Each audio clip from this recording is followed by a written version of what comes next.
Seguimos en Sub y Baja y para meternos directo sobre el tema económico y quizás para hablar de algunas cuestiones de la economía que hacen a su círculo virtuoso, pero también sobre algunas cuestiones que en realidad muestran ciertas falencias en su funcionamiento, o quizás si son funcionales a la economía en sí. Estamos en presencia del economista Mario Rapoport, un reconocido estudioso, obviamente, de la economía, un hombre que también tiene una formación académica muy profunda y que además hace la tarea de docencia en el campo universitario, pero también en el campo periodístico. Así que gracias por estar aquí en el Sub y Baja. No, al contrario, gracias a ustedes. Nos ayuda a pensar, incluso a través de sus notas, y yo quería invitarlo para charlar sobre el tema de todo lo que se está hablando hoy por hoy, de la fuga de capitales, el lavado de dinero, pero hablándolo en términos que creo que es lo que te venís proponiendo, por lo menos en los suplementos del diario Página 12, ¿hasta qué punto es funcional al capitalismo la necesidad de que exista este mercado negro y estas incluso lugares de depósito de dinero como son las islas offshore y demás espacios, ¿no? Bueno, es funcional a este tipo de capitalismo salvaje que estamos viviendo, ¿no? Esta que alguna vez Keynes llamó economía casino, ¿cierto? Evidentemente, esto está vinculado a todos los cambios que se produjeron, sobre todo a partir de los años 70. El libre flujo de capitales, el absoluto libre flujo de capitales, la creación de una banca de inversión como forma de poder vehiculizar esos capitales, la valorización financiera como reemplazo de lo que era antes la valorización del capital en forma productiva, la preeminencia de las finanzas sobre el sistema productivo, digamos, hay toda una cantidad de elementos que confluyen a que finalmente los paraísos fiscales juegan un rol esencial en esto. Obviamente los paraísos fiscales no son nuevos, vienen del siglo pasado, bueno, del siglo XIX. Te iba a preguntar, digo, ¿desde cuándo es el funcionamiento del capitalismo? No, esto hace mucho tiempo, desde el siglo XIX ya existen paraísos fiscales de distinto tipo, ¿no? En alguna medida yo lo comparo con la famosa Isla del Tesoro, a la que también menciono en este artículo de Página 12, ¿no? El capital Silver de pata de palo enterraba sus tesoros. Bueno, en el fondo es un poco lo mismo, ¿no?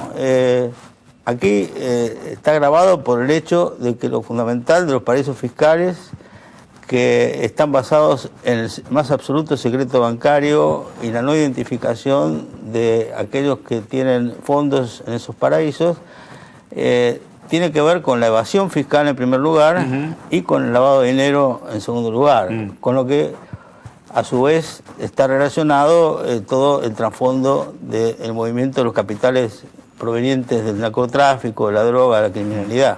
Ahora, Estados Unidos está cambiando un poquito esa política, digo, a partir de la última crisis que vivió. Digo, en apariencia parece que se quiere ir sobre sus propios pasos para modificar algunas acciones. Bueno, en Estados Unidos, en 2007 ya, cuando comenzó la crisis de la subprime, 3 legisladores norteamericanos justamente propusieron en el Congreso, y conversaron también con Obama, una ley para poder empezar a frenar el tema de los paraísos fiscales. El G20 en diversas reuniones trató la cuestión, pero pasaron los años, siguió la crisis profundizándose y recién ahora, de vuelta en la reunión del G8, se plantea, especialmente los británicos, plantean el tema de poder controlar los paraísos fiscales. Ahora, la contradicción está que justamente Gran Bretaña es la que tiene más paraísos fiscales del mundo, sí, ¿no? La que más nos ha generado. Empezando por la misma ciudad de Londres, donde hay paraísos fiscales en determinados lugares de Londres, y luego en las islas, sobre todo las numerosas islas que todavía, posesiones coloniales que todavía tiene, en diversas partes del mundo. Es una suerte que no lo han puesto en las Malvinas, porque no lo han puesto. Claro. Cualquier roca en el océano vale para poner un paraíso fiscal, porque igual ahí no necesita estar la presencia física de los bancos. Sí, ¿no? Incluso creo que esto viene de la historia de Gran Bretaña y va a partir de los piratas también. No, por eso los piratas después roban para la corona, ¿no? Por eso, es la continuidad de todo eso. Y bueno, ahora han planteado, justamente hoy estaba leyendo, no lo puede traer aquí, 10 reglas principales para superar el problema de los paraísos fiscales, pero el problema es que lo plantean a partir de esta nueva versión que quieren replantear del libre comercio entre los países más ricos, ¿no? De modo tal de que va a ser exactamente lo mismo, porque el libre comercio, en última instancia, fomenta la existencia de los paraísos fiscales, ¿no? Es decir, que se mueven de un lado a otro, los capitales se mueven de un lado a otro sin poder controlarlo. Este descontrol y la falta de regulación por parte de los bancos centrales y de los estados trae justamente el aprovechamiento de estos paraísos.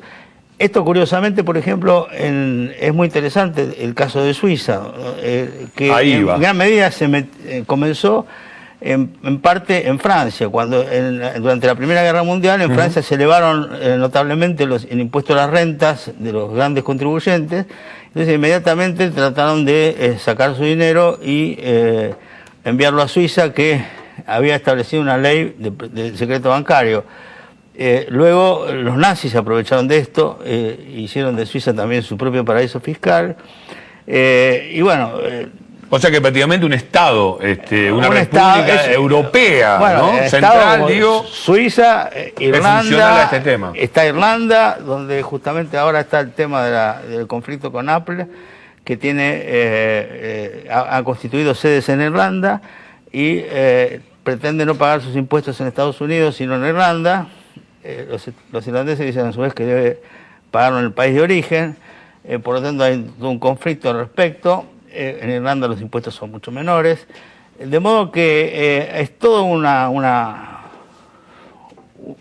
especie de infierno, digamos, de países que encabezados en el ranking por China. China es uno de los países que más utiliza los paraísos fiscales. Bueno, pero para ahí, si estamos en este status quo, digo, ¿no? En todo caso, lo que habría que ver es de qué manera se legisla de una manera menos hipócrita, y digamos, si se va a un funcionamiento de la economía un poco más virtuoso. Bueno, por supuesto, difícilmente se vaya con estas concepciones neoliberales que han predominado hasta ahora y que parecen continuar predominando, ¿no? Con las políticas de ajuste que se realizan en Europa en estos momentos. Creo que lo que tenemos que aprender los argentinos, en primer lugar, es que el tema de la fuga de capitales no es un tema nuestro propio, ¿no? Esto ocurre en todas partes del mundo, ¿no? Curiosamente sí, la Argentina tiene un alto nivel de fuga de capitales en relación a otros países y tiene también muchísimos capitales depositados en el exterior. Pero es digamos, es una especie de corporación mundial que domina los mercados económicos y financieros. Sí, por eso digo que es funcional incluso al capitalismo, digo, al funcionamiento es el capitalismo financiero que predomina hoy día en el mundo, ¿no? Eso lo hace el neoliberalismo. Ahora vos te viniste ya a nuestro país, que yo quería ir acercándome de a poco, porque digo, más allá que obviamente la fuga de capitales es una cuestión que se da en todos los estados y también, obviamente, como recién dijimos, en los estados centrales, ¿no? Así es. Con el compromiso explícito incluso de los estados centrales y con el permiso de las grandes potencias. Así es. Digo, en nuestro país, yo diría que por ahí en no hay corrupción sin corrupto y sin corruptor, ¿no? Sí. Pasa que a veces olvidamos en la Argentina mucho, sí, ¿no? Sí. No, yo diría más, yo digo, no hay capitalismo sin este funcionamiento también espurio, ¿no? Del dinero. Digo, en nuestro país y en Latinoamérica, ¿no hay una cuestión también cultural? Lo digo en estos términos, como si viviéramos como nuestro país como algo de paso, desde los ferrocarriles, que las vías todas iban al puerto para que las grandes ganancias se fueran, ¿no? No es cultural, forma parte de aquello que alguna vez llamó centro-periferia, o sea, que aquello que después se trató de soslayar, que es la teoría de la dependencia, o sea, los capitales vinieron a estos países de la periferia con la condición de tener la más absoluta libertad de acción, de irse cuando se le diera la gana. Esto lo explicó también Prebisch en su época. Es decir, de irse cuando se le diera la gana, vinieran cuando se le diera la gana y por lo tanto... Y ponían las condiciones de cómo venían. Ponían las condiciones de cómo venían. Bueno, los ferrocarriles ingleses vinieron, por ejemplo, con la ley Mitre de 1907, que le eximieron de todos los impuestos salvo un 3% a cambio de no pagar ningún otro. Y eso les permitió resistir hasta 1947 su nacionalización, porque desde 1914 hasta 1947 no invirtieron un peso más, una libra más en los ferrocarriles argentinos, en el sistema argentino, ¿no? Por eso cuando se nacionalizó, se decía que era hierro viejo. En parte era hierro viejo, porque no se había invertido nada. Entonces, las condiciones que imponen en el mundo estos capitales son justamente la absoluta flexibilidad para poder entrar y salir. Por eso también la política de convertibilidad de la década del 90, ¿no es cierto? Es decir, establecer un tipo de cambio fijo les permitía entrar a hacer sus negocios, sus grandes negocios en Argentina, por ejemplo, con tasas de interés muy altas en pesos, en lo que colocaban su dinero, o comprando empresas argentinas, activos argentinos que se privatizaban fácilmente, y luego llevarlas al exterior de vuelta en dólares a precios constantes, ¿no es cierto?, a precio fijo.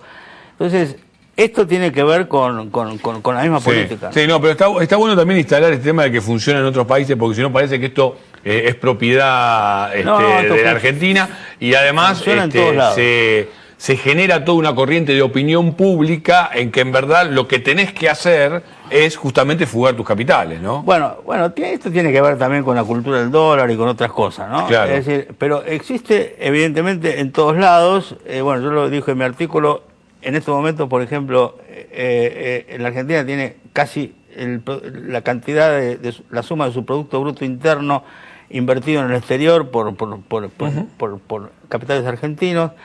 En Brasil pasa exactamente lo mismo, en México, en otros países latinoamericanos igual. Por supuesto, en los países europeos, España tiene 555 millones de euros invertidos en el exterior, con la crisis que vive España, ¿no? Con un 25% de su ocupación. Es decir, hay sectores muy ricos que tienen garantizadas sus capitales en esos paraísos fiscales. El problema es que lo más grave de todo esto es que cada vez se marcha más a un mundo de mayores desigualdades sociales y económicas, ¿no? Se dice que 100 individuos tienen la riqueza de 2.000 millones. De modo que este es el problema, ¿no?, que se está creando. Es decir, la globalización que nos vendieron en algún momento es la globalización de unos pocos. Es la globalización de los privilegiados que pueden llegar a tener esos capitales. Es la imposición de una cultura sobre otras, ¿no? Exacto. Hacer lo que se da la gana, ir circulando por el mundo. Lo que no quiere decir que esta gente gane. Si yo siempre digo, en el caso de los capitales argentinos, aquellos que invirtieron en los inmuebles de Miami, ¿no?, que después se disminuyeron su precio a la mitad, por ejemplo, evidentemente perdieron. Los que invirtieron en Lehman Brothers, por ejemplo. Sí, ahora con el dólar a 10 pesos. Bueno, y ahora lo mismo, es decir, no les garantiza tampoco, eso no es una absoluta seguridad jurídica. No, seguro que no. Lo que sí es que, hay un cálculo, un balance que hacen en relación también a los impuestos que no pagan en la Argentina y a otras. Ahora, en términos económicos, a ver si lo podemos explicar para que el televidente lo entienda, ¿no? Me genera este interrogante.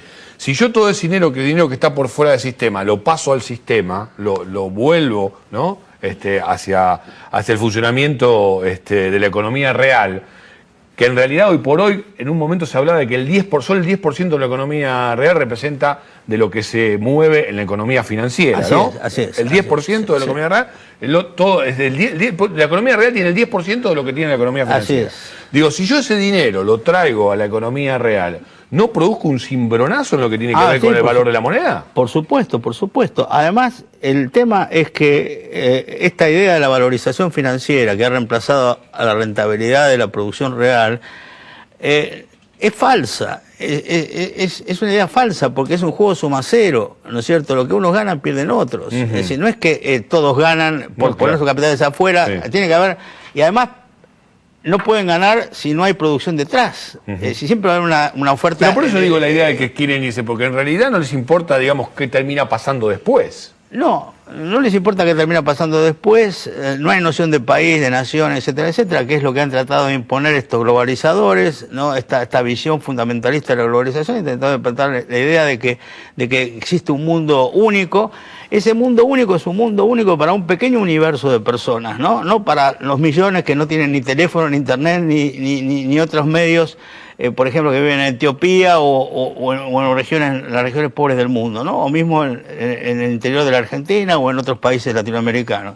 Entonces, es una globalización para pocos, ¿no? Y esto se ha agudizado con la crisis. La crisis ha hecho todavía más evidente esta cuestión porque en los países ricos ya hay una gran cantidad de pobres, gran cantidad de gente que no tiene suficiente para vivir. Bueno, es lo que está pasando en Europa, por ejemplo, lo que pasa también en Estados Unidos, a pesar de que se conoce menos. Entonces, todo esto hace que, evidentemente, pues, hay un nivel, digamos, de explosión, digamos, implícita, que puede estallar en cualquier momento, como del mismo modo la crisis del 30 terminó en la Segunda Guerra Mundial. Yo no digo que esto va a producir una guerra, no es seguro, puede producir quizás guerras locales u otro tipo de eventos, ahora, pero de todas maneras es peligrosa, es una situación muy peligrosa. Ahora, como última pregunta y casi como conclusión, me imagino que todo este trabajo que haces no lo haces solamente para tener un diagnóstico, sino que además es para ver si se pueden modificar las reglas de juego que hoy por hoy imperan.